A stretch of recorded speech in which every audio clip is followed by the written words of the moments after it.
بسم اللہ الرحمن الرحیم۔ آج کا جو ہمارا موضوع ہے وہ یہ ہے کہ نبی کریم صلی اللہ علیہ وسلم حاضر بھی ہیں اور ناظر بھی ہیں۔ تو اس کا کیا مطلب ہے، یعنی حاضر اور ناظر ہونے کا کیا مطلب ہے اور اس کا کیا مفہوم ہے، انشاءاللہ آج تیسرے حصے کے اندر ہم اس کو بیان کریں گے۔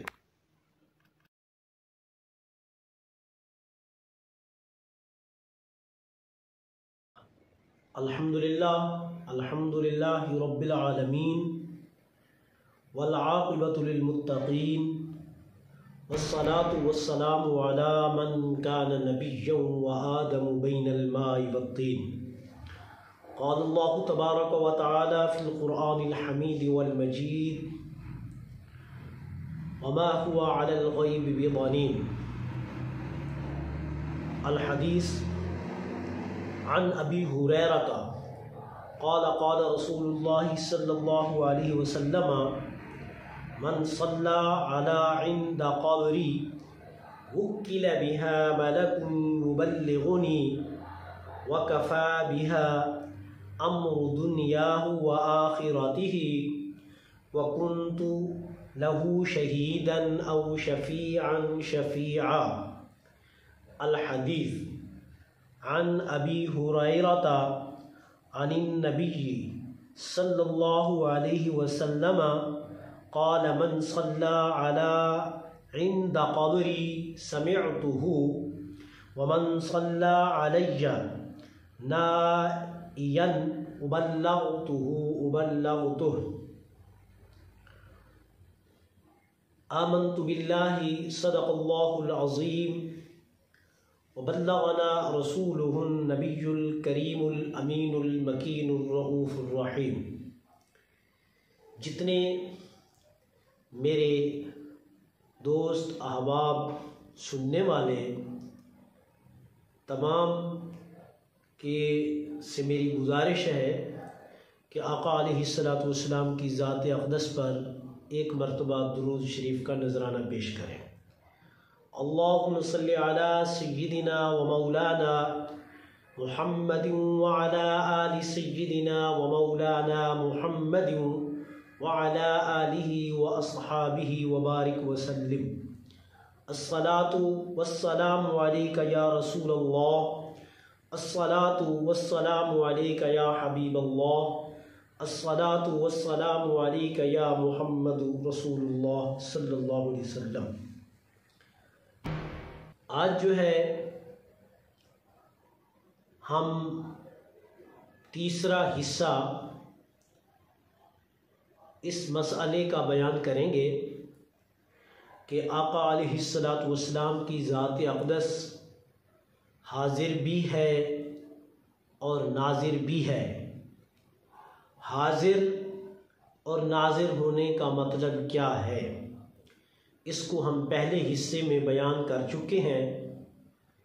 بقدر تفصیل۔ دوسرے حصے میں بھی ہم نے بیان کر دیا ہے۔ آج جو ہے ہم تیسرا حصہ اس مسئلے کا بیان کریں گے۔ تو میں ایک مرتبہ دوبارہ اپنا دعویٰ آپ کے سامنے رکھ رہا ہوں تاکہ جو ہے آگے والی گفتگو سمجھ آ سکے۔ حاضر و ناظر کا مطلب یہ ہے کہ آقا علیہ السلام اپنے اصلی جسد مبارک کے ساتھ اور معروف تشخص کے ساتھ اپنے روضہ انور کے اندر اسی طرح زندگی گزار رہے ہیں جس طرح دنیا میں آپ زندگی گزار رہے تھے، اور ساری کائنات کو رب کائنات نے ہاتھ کی ہتھیلی کی طرح آپ کے سامنے رکھ دیا ہے۔ اس اعتبار سے آپ ان کے سامنے موجود ہیں، حاضر ہیں، اور پھر آپ ساری کائنات کا مشاہدہ فرما رہے ہیں۔ اس اعتبار سے آپ ناظر ہیں۔ اس پر متعدد احادیث نبویہ صلی اللہ علیہ وسلم میں آپ لوگوں کے سامنے عرض کر چکا ہوں۔ آج بھی جو ہے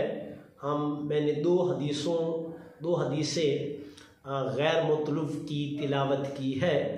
تو انشاءاللہ آج ان دو حدیثوں کا ہم مفہوم بیان کریں گے۔ پہلی حدیث جو ہے، اس حدیث کو امام ابو بکر احمد بن حسین بہقی، جن کا وصال 458 ہجری کے اندر ہوا، اپنی کتاب شعب الایمان میں دوسری جلد اور صفحہ نمبر 218 یہ مطبوعہ دار الکتب علمیہ بیروت سے چھپی ہوئی ہے۔ تو اس کتاب کے جلد 1 اور صفحہ نمبر 150 پر حدیث موجود ہے، اور سند کے ساتھ روایت کرتے ہیں، فرماتے ہیں عن ابی ہریرہ قال قال رسول اللہ صلی اللہ علیہ وسلم، سیدنا حضرت ابو ہریرہ رضی اللہ تعالی عنہ سے حدیث مروی ہے کہ رسول اللہ صلی اللہ علیہ وسلم نے ارشاد فرمایا، من صلی علی عند قبری، حضور نے فرمایا جو مجھ پر سلام درود پڑھتا ہے، جو شخص مجھ پر یعنی میری قبر کے پاس آ کر درود پڑھتا ہے، وکل بہا ملک یبلغنی، اور اس درود کے ساتھ ایک فرشتہ متعین کر دیا جاتا ہے جو اس درود کو مجھ تک پہنچاتا ہے۔ وَكَفَى بِهَا أَمْرُ دُنْيَاهُ وَآخِرَتِهِ، اور یہ اس بندے کا، میرے امتی کا، میرے عاشق کا، مجھ پر درود پڑھنے والے کا یہ عمل دنیا اور آخرت دونوں میں کافی ہے۔ وَكُنْتُ لَهُ شَهِيدًا أَوْ شَفِيعًا، اور فرمایا قیامت کے دن اس کے اعمال کی گواہی میں دوں گا، او شفیعاً، یا اس کی سفارش میں کروں گا۔ تو اس حدیث کے جو راوی ہیں ان کو اس میں تھوڑا سا تشکک ہو گیا کہ آقا علیہ السلام نے شہیداً کا لفظ فرمایا ہے یا شفیعاً کا لفظ فرمایا ہے، اس وجہ سے انہوں نے دونوں لفظ ذکر کر دیے کہ حضور نے شہیداً فرمایا یا شفیعاً فرمایا ہے۔ تو اس حدیث سے جو بات سامنے آتی ہے کہ رسول اللہ صلی اللہ علیہ وسلم نے ارشاد فرمایا، جو بندہ میری قبر کے پاس، میری قبر کے قریب جو ہے مجھ پر درود پڑھتا ہے تو فرشتے اس درود کو میری بارگاہ میں پیش کرتے ہیں، اور اس کا درود پڑھنا دنیا اور آخرت دونوں میں ہی کافی ہے، اور میں قیامت کے دن اس کے اعمال کی گواہی بھی دوں گا، یا پھر قیامت کے دن میں اس کی سفارش کروں گا۔ تو اس میں آقا علیہ السلام کی بارگاہ میں فرشتوں کا درود پیش کرنا اور پھر حضور کا اس کو مشاہدہ کرنا، تو یہ ناظر ہے، اور اس کا سامنے ہونا یہ نبی علیہ السلام حاضر ہے، تو اس میں حاضر اور ناظر دونوں چیزیں پائی جاتی ہیں۔ دوسری حدیث جو وہ بھی سیدنا حضرت ابو ہریرہ رضی اللہ تعالی عنہ سے مروی ہے، تو یہ حدیث بھی جو ہے شعب الایمان میں جلد 2 اور صفحہ نمبر 218 پر حدیث موجود ہے۔ حضرت ابو ہریرہ رضی اللہ تعالی عنہ جو جلیل القدر آقا علیہ السلام کے صحابی ہیں، وہ نبی علیہ السلام سے ہی روایت اس کو نقل کرتے ہیں، فرماتے ہیں کہ آقا علیہ السلام نے ارشاد فرمایا، من صلی علی عند قبری، جو بندہ بھی مجھ پر میری قبر کے پاس آ کر درود پڑھتا ہے، سمعتہ، حضور نے فرمایا میں اس کے درود کو سنتا ہوں، یعنی جو میری قبر کے قریب کھڑا ہو کر مجھ پر درود پڑھتا ہے تو میں اس کے درود کو سمعتہ، سامع یسمع سمعا فہو سامع وسمع یسمع سمعا فذاک مسموع کا معنی ہوتا ہے سننا۔ سمعتہ، حضور نے فرمایا جو میری قبر کے پاس آ کر مجھ پر درود پڑھتا ہے تو سمعتہ، میں اس کے درود کو سنتا ہوں۔ ومن صلی علی نائیا ابلغتہ، حضور نے فرمایا جو دور سے مجھ پر آ کر درود پڑھتا ہے تو اس کا درود مجھ تک بذریعہ ملائکہ پہنچا دیا جاتا ہے۔ تو اس حدیث سے بالکل واضح طور پر بات سامنے آ گئی کہ آقا علیہ الصلوۃ والسلام کی ذات اقدس پر کوئی درود پڑھتا ہے تو حضور اس کی آواز کو سنتے ہیں۔ اب یہ کوئی نہ کہے کہ جی دور سے سنتے ہیں تو قریب سے سنتے ہیں، دور سے نہیں سنتے، اس کا یہ ہرگز مطلب نہیں ہے، بلکہ جو درود آقا علیہ الصلوۃ والسلام کی بارگاہ میں حضور کی قبر انور پر پیش کیا جاتا ہے وہ براہ راست ڈائریکٹ حضور کی بارگاہ میں ہم یوں سمجھ لیں کہ خود پیش کر رہے ہیں، خود حاضر کر رہے ہیں آپ کی بارگاہ میں درود شریف، اور اس وجہ سے حضور اسے دیکھتے بھی ہیں اور حضور اسے سنتے بھی ہیں۔ اور جو دور سے درود شریف پڑھتا ہے، قریب سے نہیں پڑھتا، دور سے پڑھتا ہے تو حضور اس کے درود کو بھی سنتے ہیں، اور اس درود کے تشرف کی وجہ سے،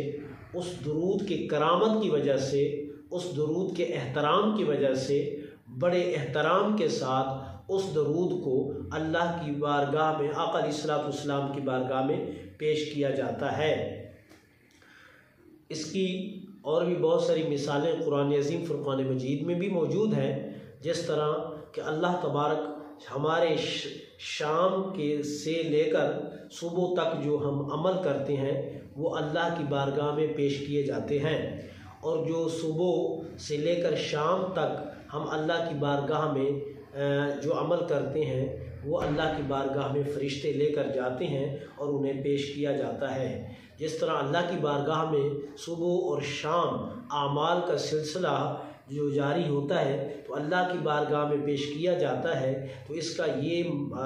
ہرگز مطلب نہیں ہے کہ اللہ ان اعمال کو وہ دیکھتا نہیں ہے، بلکہ اللہ ان کے اعمال کو دیکھتا ہے، کیونکہ کائنات میں کوئی چیز بھی اللہ سے پوشیدہ نہیں ہے، اس کے باوجود ان اعمال کو اللہ کی بارگاہ میں پیش کیا جاتا ہے، اور فرشتے پیش بھی کرتے ہیں اور اللہ کی بارگاہ میں عرض بھی کرتے ہیں کہ ہم زمین پر گئے تو فلاں سجدے میں تھا، فلاں رکوع میں تھا، فلاں قیام میں تھا، فلاں تسبیح و تحلیل میں تھا، فلاں روزے کے ساتھ تھا، فلاں یہ بدعمالی کر رہا تھا یا یہ اچھے عمل کر رہا تھا۔ اللہ کی بارگاہ میں جو ہے فرشتے یہ عرض کرتے ہیں، حالانکہ وہ تو سب کچھ دیکھ رہا ہوتا ہے، اس کی نظر کے سامنے کوئی چیز پوشیدہ نہیں ہوتی، اس کے باوجود جس طرح فرشتے اللہ کی بارگاہ میں جا کر بندوں کے اعمال کا ذکر کرتے ہیں، اسی طرح نبی کریم تاجدار کائنات صلی اللہ علیہ وسلم اگرچہ اپنی امتی کا درود سنتے ہیں، سلام سنتے ہیں اور درود پر خوش بھی ہوتے ہیں اور اس کے لیے دعائے استغفار بھی کرتے ہیں اور اس کے لیے قیامت کے دن سفارش بھی کریں گے، اور تو حضور دیکھتے بھی ہیں، سنتے بھی ہیں۔ تو جس طرح اللہ کی بارگاہ میں فرشتے اعمال کو ادباً پیش کرتے ہیں، اسی طرح درود کو بھی فرشتے جو ہے تکرم کے ساتھ اور تشرف کے ساتھ جو ہے آقا علیہ الصلوۃ والسلام کی بارگاہ میں پیش بھی کرتے ہیں اور عرض کرتے ہیں کہ یہ فلاں بن فلاں کی طرف سے ہے۔ تو اس وجہ سے اس میں یہ ابہام نہیں ہونا چاہیے کہ بھئی دور سے قریب سے سن لیتے ہیں اور دور سے نہیں سنتے۔ نبی علیہ الصلوۃ والسلام کے لیے قرب اور بعد کی کوئی حیثیت نہیں ہے۔ آقا علیہ الصلوۃ والسلام جیسے قریب سے دیکھتے ہیں اسی طرح آقا علیہ الصلوۃ والسلام دور سے بھی دیکھتے ہیں۔ تو اس پر جو ہے اور بھی بہت ساری احادیث مبارکہ موجود ہیں، بلکہ حافظ ابن قیم امام طبرانی کی معجم کبیر سے سند سے بیان کرتے ہیں، فرماتے ہیں عن ابی الدرداء قال قال رسول اللہ صلی اللہ علیہ وسلم اکثر الصلاة علی یوم الجمعۃ فإنه یوم مشہود تشہدہ الملائکۃ لیس من عبد یصلی علی الا بلغنی صوتہ حیث کان قلنا وبعد وفاتک قال وبعد وفاتی ان اللہ حرم علی الارض ان تأکل اجساد الانبیاء الانبیاء۔ تو حضرت ابو الدرداء رضی اللہ تعالیٰ عنہ سے حدیث مروی ہے، آپ فرماتے ہیں کہ رسول اللہ صلی اللہ علیہ وسلم نے ارشاد فرمایا اکثر الصلاۃ علی یوم الجمعۃ، حضور نے فرمایا جمعہ کے دن مجھ پر زیادہ سے زیادہ درود پڑھا کرو، فإنہ یوم مشہود، جمعہ کا دن جو ہے یہ یوم مشہود ہے، تشہد الملائکہ، تو اس جمعہ کے دن ملائکہ حاضر ہوتے ہیں زمین پر آتے ہیں۔ تو حضور نے فرمایا کہ کثرت سے مجھ پر درود جمعہ کے دن پڑھا کرو، لیس من عبد یصلی علی الا بلغنی صوتہ، حضور نے فرمایا جو بندہ مجھ پر درود پڑھتا ہے تو اس کی آواز مجھ تک پہنچتی ہے، اس کی آواز مجھ تک پہنچتی ہے، حیث کانا، وہ جہاں بھی بیٹھا ہو۔ اب یہ اس جملے پر ذرا غور کرنا کہ آقا علیہ الصلوۃ والسلام نے ارشاد فرمایا کہ لیس من عبد یصلی علی، جو بندہ بھی مجھ پر درود پڑھتا ہے، الا بلغنی صوتہ، اس کی آواز مجھ تک پہنچتی ہے، حیث کانا، وہ جہاں بھی ہو، دنیا کے جس کونے میں بھی ہو، مکہ المعظمہ میں ہو، مدینہ المنورہ میں ہو، عرب میں ہو، عجم میں ہو، جہاں ہو، جس جگہ ہو، دنیا کے جس کونے پر ہو، حضور نے فرمایا بلغنی صوتہ، اس کی آواز مجھ تک پہنچ جاتی ہے، اس کی آواز مجھ تک پہنچ جاتی ہے۔ اس حدیث میں جو ہے مطلقاً کہا گیا ہے، اور مطلقاً کا قاعدہ کیا ہے؟ المطلق یجری علی اطلاقہ، مطلق جو ہے وہ اپنے اطلاق پر جاری ہوتا ہے، ہم اس پر بغیر کسی قرینہ کے کوئی قید نہیں لگا سکتے، بلکہ یہاں صریح الفاظ موجود ہیں، بالکل واضح طور پر الفاظ موجود ہیں۔ آقا علیہ الصلوۃ والسلام نے فرمایا حیث کانا، جہاں بھی بندہ مجھ پر درود پڑھتا ہے، بلغنی صوتہ، اس کی آواز مجھ تک پہنچ جاتی ہے۔ اب جب اس کی آواز پہنچتی ہے تو لا محالہ حضور اس کی آواز کو سنتے ہیں، اور سن کر حضور اس کے لیے دعا استغفار بھی کرتے ہیں، اور اس کے امور کی طرف متوجہ بھی ہوتے ہیں، اور جو جس غرض سے درود پڑھتا ہے آقا علیہ الصلوۃ والسلام اللہ کی بارگاہ میں دعا کرتے ہیں تو وہ اس کی حاجت بھی پوری ہو جاتی ہے۔ تو یہ درود ایسا عمل ہے کہ رب کائنات جتنی بندے پر مشکل آ جائے تو درود پاک کے صدقے اللہ تبارک و تعالیٰ اس بندے کی اس مشکل کو ٹال دیتا ہے۔ تو اس وجہ سے یہاں حیث و کانا کا لفظ ہے کہ جہاں بھی ہو، تو یہ بندے کے اپنے زعم پر ہے، اس کے یقین پر ہے، اس کے اعتقاد پر ہے، جتنا جس کا اعتقاد آپ کی ذات کے بارے میں جتنا پختہ ہوگا، جتنا اعتقاد مضبوط ہوگا، جتنا اس کا ظن مضبوط ہوگا، جتنا اس کا گمان یقین میں بدلتا جائے گا، اس کو درود پاک، صرف درود پاک کا فائدہ نہیں بلکہ آقا علیہ الصلوۃ والسلام درود کے صدقے اسے جو ہے اپنی زیارت سے بھی مشرف فرمائیں گے۔ بے شمار اولیاء اعظام رضوان اللہ تعالی علیہم اجمعین ایسے گزرے ہیں جنہوں نے اپنی زندگی درود پڑھتے پڑھتے گزاری ہے، اور وہ ساری زندگی درود پڑھتے تھے اور آقا علیہ الصلوۃ والسلام سے بالمشافہ گفتگو فرماتے تھے، اور آقا علیہ الصلوۃ والسلام کی بعضوں کو خواب میں زیارت ہوتی تھی اور بعض جو ہے بیداری کے عالم میں نبی علیہ الصلوۃ والسلام کی زیارت سے مشرف ہوتے تھے۔ تو جب حضور نے فرمایا کہ بلغنی صوتہ، اس کی آواز مجھ تک پہنچ جاتی ہے، تو حیث کان جہاں بھی ہو، تو قلنا بعد وفات کا، صحابہ عرض کرنے لگے یا رسول اللہ، بلکہ حضرت ابو درداء رضی اللہ تعالیٰ عنہ نے سوالاً پوچھا، فرماتے ہیں کہ ہم نے عرض کی، قلنا ہم نے عرض کی یا رسول اللہ، یہ تو دنیا میں ہے کہ ہم درود پڑھتے ہیں، ہماری آواز آپ تک پہنچ جاتی ہے، یا کوئی بھی جہاں بھی ہو وہ درود پڑھتا ہے تو اس کی آواز آپ تک پہنچ جاتی ہے یا رسول اللہ، بعد وفات کا، یا رسول اللہ آپ کے وصال مبارک کے بعد جب اس دنیا سے آپ ظاہراً پردہ فرما جائیں گے اور دنیا سے آخرت کی طرف منتقل ہو جائیں گے اور خالق حقیقی سے جا کر ملیں گے، اپنے محبوب سے جا کر ملیں گے، اپنے دوست سے جا کر ملیں گے، اور وہ آپ کا حبیب اور آپ اس کے حبیب جو آپ کے گن گاتا ہے اور آپ کا یہی نام لیتا ہے اور آپ کی قسمیں کھاتا ہے، اور کبھی آپ کی زلفوں کی قسمیں کھاتا ہے اور کبھی آپ کے شہر کی قسم کھاتا ہے اور کبھی آپ کی عمر کی قسم کھاتا ہے، کبھی آپ کی سواری کی قسم کھاتا ہے، کبھی آپ کے شہر کی گلیوں کی قسم کھاتا ہے، تو آپ تو جو ہے ان سے جا کر ملیں گے، تو پھر اس کے بعد کی کیفیت کیا ہوگی؟ یہ تو آپ نے دنیا کی کیفیت بیان کی ہے، تو جب آپ روضہ انور کے اندر تشریف لے جائیں گے تو پھر اس وقت اس درود کے پڑھنے کی اور آپ کے سننے کی کیا کیفیت ہوگی؟ تو آقا علیہ الصلوۃ والسلام نے ارشاد فرمایا کہ وہ بعد وفاتی،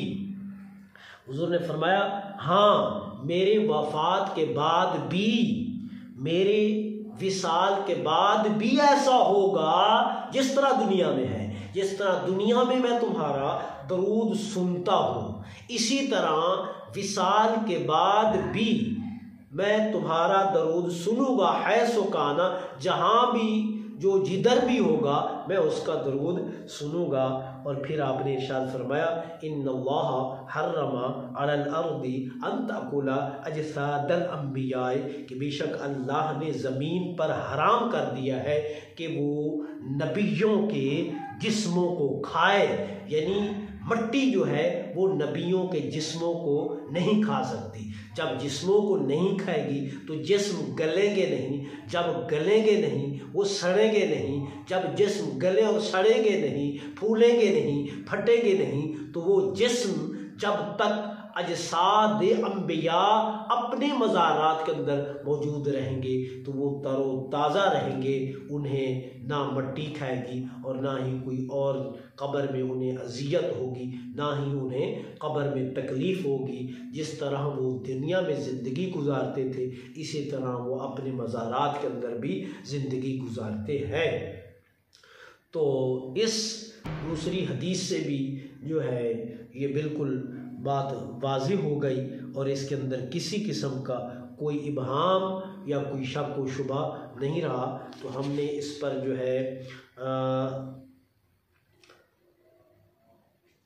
3 4 5 6 7 8 احادیث نبویہ صلی اللہ علیہ وسلم کا حوالہ دے دی ہے، جس کے اندر یہ مسلم طور پر یہ ثابت ہو گیا ہے کہ نبی علیہ الصلوۃ والسلام جسم اصلیہ کے ساتھ، معروف تشخص کے ساتھ روضہ انور کے اندر موجود ہے، اور آپ کی بارگاہ کے اندر اعمال پیش کیے جاتے ہیں، آپ ان اعمال کا مشاہدہ کرتے ہیں، اور جو عمل کر رہا ہوتا ہے اس کا بھی مشاہدہ کرتے ہیں، اور جو درود آپ پر پڑھتا ہے ملائکہ کے ذریعے اسے آپ کی بارگاہ میں پیش بھی کیا جاتا ہے، اور آپ اس کی آواز کو بھی سنتے ہیں اور سلام کا جواب بھی دیتے ہیں۔ اللہ تبارک و تعالی ہمیں آقا علیہ السلام کی ذات اقدس کو سمجھنے کی توفیق عطا فرمائے، اور کثرت سے آپ کی ذات اقدس پر درود اور سلام کا نذرانہ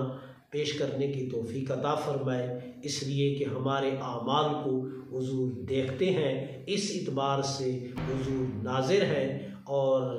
ہمارے اعمال حضور کے سامنے اور ہماری حیثیتیں حضور کے سامنے موجود ہوتی ہیں، اس اعتبار سے حضور دیکھتے ہیں تو ناظر ہیں، اور سامنے ہیں تو اس اعتبار سے حضور حاضر ہیں۔ اللہ تبارک و تعالی ہمیں جو ہے اس خیر کے کاموں میں زیادہ سے زیادہ حصہ لینے کی توفیق عطا فرمائے،